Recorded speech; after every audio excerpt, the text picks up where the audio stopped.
Hello, I'm Sean Clark, and I'm at the church from the Prince of Darkness. Welcome to Horror's Hallowed Grounds. 1, 2, 3, 4! I don't care what you say about your own time. It's not my problem. Reason if you doesn't mean a fucking thing to me. Take your reasons and drive all night. Alright.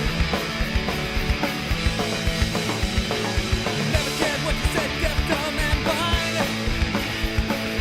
Money and your attitude of gossip and your gratitude. And yeah, you're not my problem. I've got my problems. Go away, yeah. You're not my problem. I've got my problems. Go away,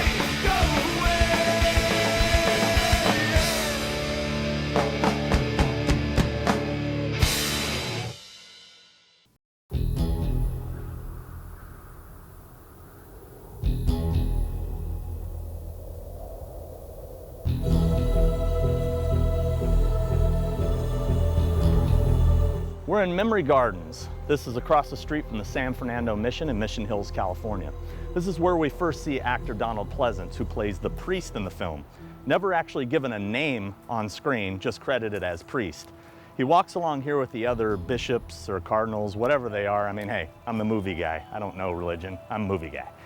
Anyway, they come over here and they have a very heated discussion right about in this area here.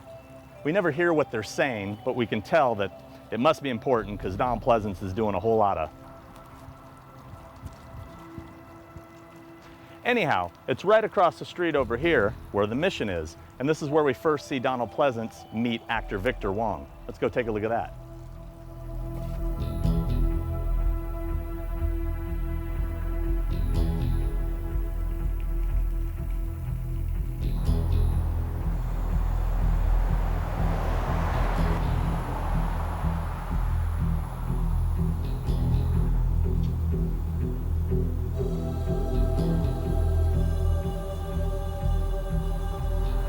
So, it's right in this spot here where actor Victor Wong first sees the nuns heading towards him. Then Donald Pleasance comes from the doors here, meets him, they have a short discussion, and they enter inside. This is Mission San Fernando Rey de España in beautiful Mission Hills, California. It was the exterior of this building that was used in the film. The interior, however, was a set built at an abandoned ballroom in Long Beach, California, which is no longer there today. Now we're going to head over to USC, which served as the school in the film Prince of Darkness. Take a look.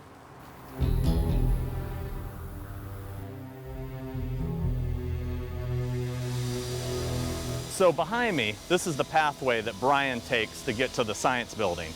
As you can see, it's under construction. Doesn't look like they're changing it much, but they're definitely updating.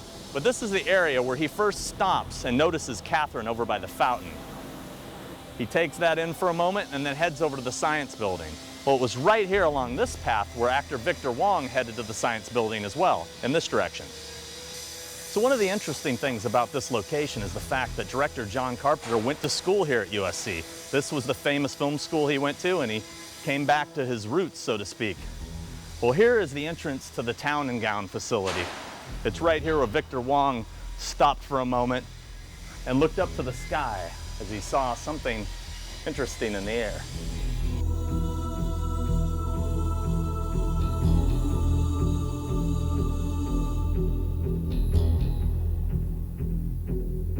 So if you're wondering why I'm talking a little lower, it's because we're not supposed to be in here. This is the science hall at USC.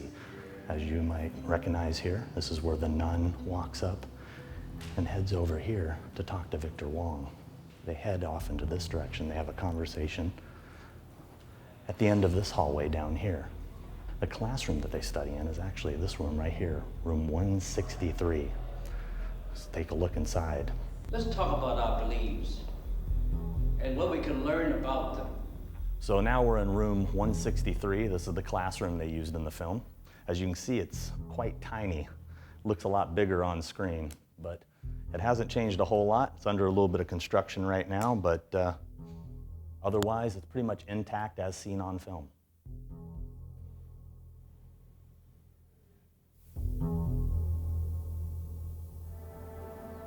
The address of Brian Marsh's residence is not known, but if it is located from his POV, It's no longer there today.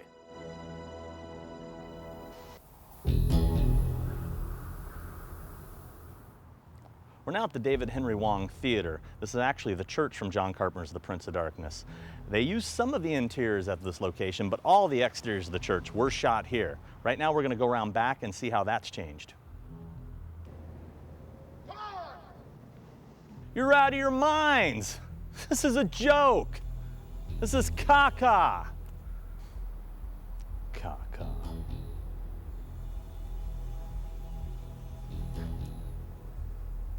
So, it's right here where Susan walks out. Now you might notice that this is a little bit different because they've completely redone the staircase. The staircase used to be right here, and the door she walked out of was this right here that's been sealed. You may also notice next to it, there used to be a window here and here.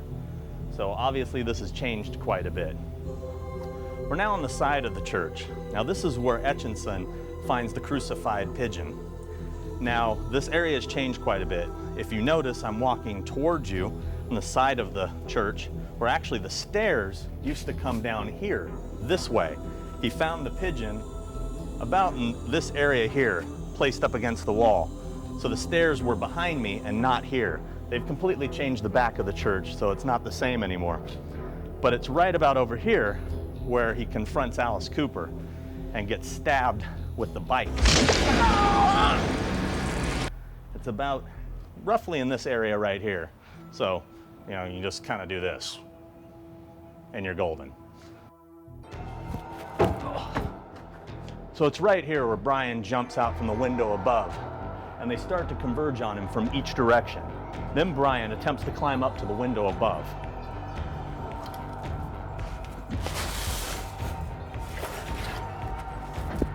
Yeah, it's just fucking gross. Look at that.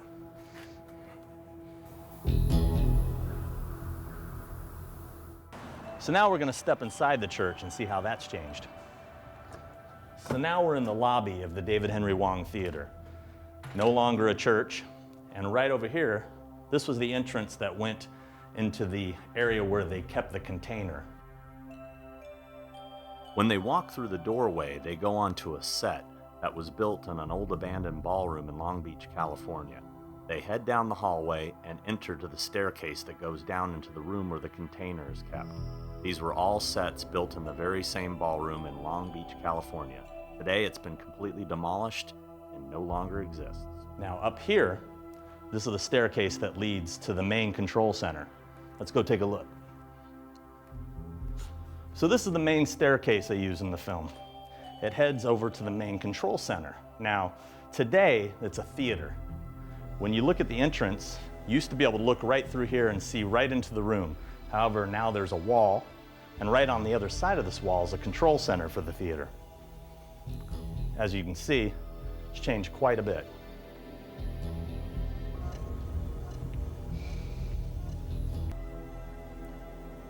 So it's right over here where Etchinson had his research equipment set up. If you look in the film, you can see there's windows here. These are now been covered. But right here, if you would look through this window, you could see the brick on the outside of the building here. So it's right over here where there was a doorway that went into the office where Etchinson had his stuff set up. Now, this is where Wyndham stood and blocked Susan's way as she tried to exit the room. This is located right behind the stage and right at the rear of the building. So I'm here with Andy Lowe's, the production manager of East West Players. Tell me a little bit about the history of this church. Well, this is the original Union Church here in Little Tokyo in Los Angeles. This was actually the first church where all the small little Japanese American churches actually joined together to build this church together. So it was the first major Japanese American church in the country. It was actually really interesting because there's a lot of history here.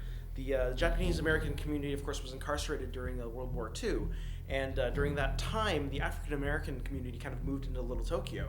And as a result, they took over this church. And in so doing, they actually ended up taking care of a lot of kind of personal belongings and family heirlooms and things that were all stored in the basement here. Mm-hmm. So this is actually often known to a lot of people as a center point for the community for both the African American and Japanese American communities. So it was actually a very cool thing for us for East West Players to come here in the late 80s when this whole building was renovated and turned into the Union Center for the Arts. Do you know what year in the 80s? I want to say 1989. I could be wrong. Okay, well, the film was shot here in '87, so that would make sense because it's obviously gone through quite a few changes in the interior since filming. They've actually had screenings of Prince of Darkness in this theater. Yeah, actually, just for the heck of it, because a lot of us are familiar with the building and with the film, of course, because we work here. And of course, the LA Art Corps, which has an art gallery on the lower level. So. Very cool. And there's also some Asian American actors in the film. Yeah, absolutely. So it works. It's a win-win for everybody. How did the Roman Catholic Church manage to keep this a secret for 2,000 years? So now we're in the main control center of Prince of Darkness. This is where they had all the equipment set up. Obviously today there's chairs and a stage. This is where the stained glass windows used to be that line each side of the room. You can see today they've been sealed and covered up with these drapes, but pretty much it is intact. Obviously it's sloped now for the seating, but it used to be a flat ground. And you know, if you really want to get a good look at the church from Prince of Darkness and see all the interiors that were used in the film, I highly suggest you come here and buy a ticket to one of their events. That'll be the best way you can get in here and see it firsthand, and you don't have to do anything illegal.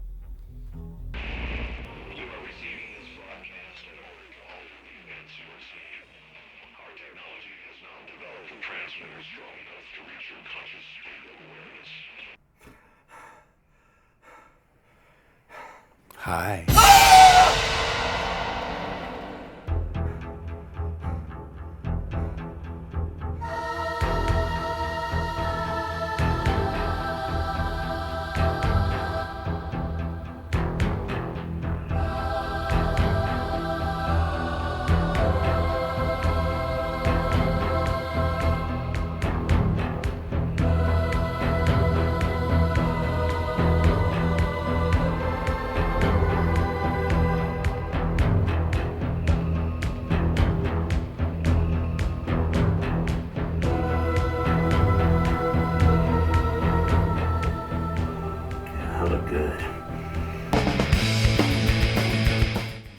So tell me, I didn't even think about how I was going to start it. Donald Pleasance comes out these doors here, meets him. A giant truck goes by, ruins my take. That was pretty loud. Most of it was sets it's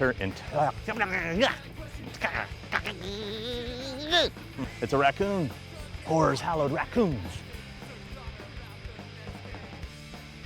Amazing